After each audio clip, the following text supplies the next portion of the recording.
I just went through an experience today that really proved the whole verse behind Matthew 11:28 through 30. He says, "Come to me, all of you who are weary and heavy laden, and I will give you rest. Take my yoke upon you. My yoke is easy, my burden is light. I'm gentle and lowly at heart, I'm humble. You will find rest for your souls, for my yoke is easy and my burden is light." So I've been going through a particularly difficult time. I really honestly can't go into much details because it's too much. And I know many of you guys have your own stories, but I've really related to Joseph and I've really related to King David. And I'm filled with so much hope because I really believe God is who he says he is. And even though I am walking through the valley of the shadow of death, he is with me and he is who he says he is. I've gone through way too much to not have seen him be real, because the kind of things I've gone through would knock out a person straight. But because he really is someone that I've been able to come to, he has shouldered every burden. He has carried the weight of my grief.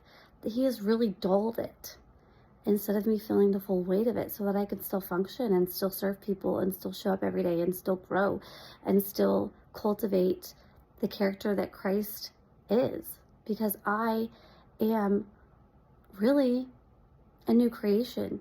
I am no longer living the old. I'm now the new. That means I'm a citizen of heaven, and it means that to me to live is Christ and to die is gain. And I don't just live that out when things are easy. I live that out because that's my faith. And faith is the substance of things hoped for, the evidence of things not seen. And in Hebrews 11:6, it says that it's impossible to please God without faith. And the Lord even gave me this amazing experience where, I know it doesn't sound amazing when I start to talk about it, but I felt such grief today. I mean, it was overwhelming.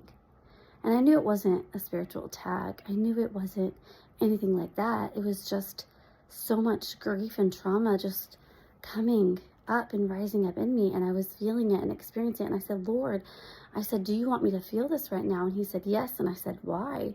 And he said, "Contrast."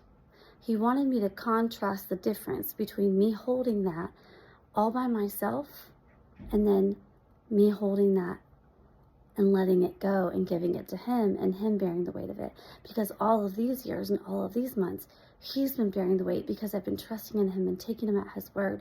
And he allowed me to feel what it felt like for me not to have him.